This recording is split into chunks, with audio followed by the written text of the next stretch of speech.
Hi යාළුවනේ කොහමද? මගේ YouTube channel එකට මම ඔයාලව ආදරෙන් පිළිගන්නවා. මම මගේ channel එකේ daily vlog තමයි දාන්න බලාපොරොත්තු වෙන්නේ. එතකොට මම දාන පළවෙනි වීඩියෝ එක තමයි මේ කැලණි පන්සල් යන වීඩියෝ එක. කැලණිය විශ්වවිද්‍යාලයේ ඉඳන් කැලණිය රජමහ විහාරයට දුර ප්‍රමාණය ගත්තාම කිලෝමීටර් 3ක් පමණ දුර ප්‍රමාණයක් තමයි තියෙන්නේ. පික්මි එකක් දාගෙන යනවා රුපියල් 300ක මුදලක් යනවා. අපි යාළුවෙක් යනකොට අනිවාර්යයෙන්ම පික්මි එකක් දාගෙන තමයි යන්නේ. ඔන්න අපි කැලණිය රජමහ විහාරයට ආවා. එතකොට මේ මල් ගන්න තැනට තමයි අපි ආවේ මුලින්ම. මම නම් මල් ගත්තේ නෑ. මම ගිතෙල් පහන් දෙකක් ගත්තා. සාමාන්‍යයෙන් කැලණි පන්සල් ආවොත් අනිවාර්යයෙන්ම මම මේ ගිතෙල් පහන් පත්තු කරනවා.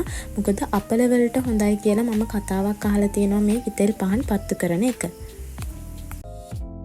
යාළුවෝ මල් ගත්තට පස්සේ අපි විහාර මළුවට ඇතුළු වුණා. මේ සැරේ අපි කැලණි පන්සලෙන් එන්න විශේෂම හේතුව උනේ අපේ යාළුවෙකුට ආසාවක් තියනවා කිව්වා සිවුරක් පූජා කරන්න. මෙන්න මේ කණ්ණාඩි දාගෙන ඉන්න යාළුවට කැලණිය රජමහ විහාරයේ ඉතිහාසය පිළිබඳ හඳුනාගත්තොත් බුදුරජාණන් වහන්සේගේ තෙවන ලංකා ගමනේ සිද්ධ වෙන්නේ මේ කැලණිය පුරවරයට ඒ මණිඅක්කිත නාරයිතුමාගේ ආරාධනාවෙන්.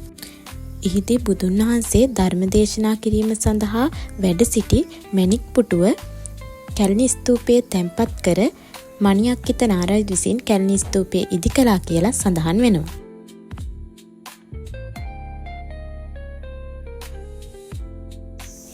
අපි විහාර භූමියට ඇතුළු වුණාට පස්සේ අපි ගෙනාපු මල් පූජා කරලා පහන් පත්තු කරා. ඊට පස්සේ තමයි අපි යාළුවා ගෙනාපු සිවුර පූජා කරන්න ගියේ.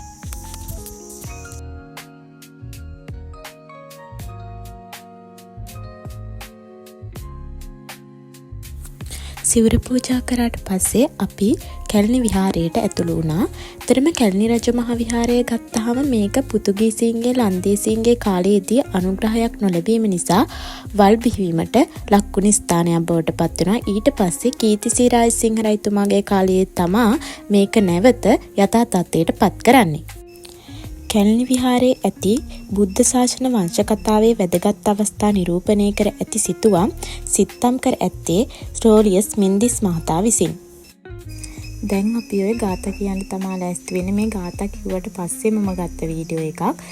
ඔය ඉස්සරහ දෙන්නෙක් වාඩි වෙලා ඉන්නවනේ දේ දෙන්න අපිට ඉස්සලා පැන් කලවක් කරා අපිට ඒ දෙන්නවා පහ වුණා. ඔන්න ඔය විදිහට අපි කැලණි පන්සල වැඳලා ආයි පික්මි එකක් දාගෙන කැම්පස් එකට ආවා. මේ වීඩියෝ එක හොඳයි නම් subscribe කරන්න අමතක කරන්න එපා. එහෙනම් ගිහින් එන්න යාළුවනේ. ඕගොල්ලෝ හැමෝටම සුබ දවසක්.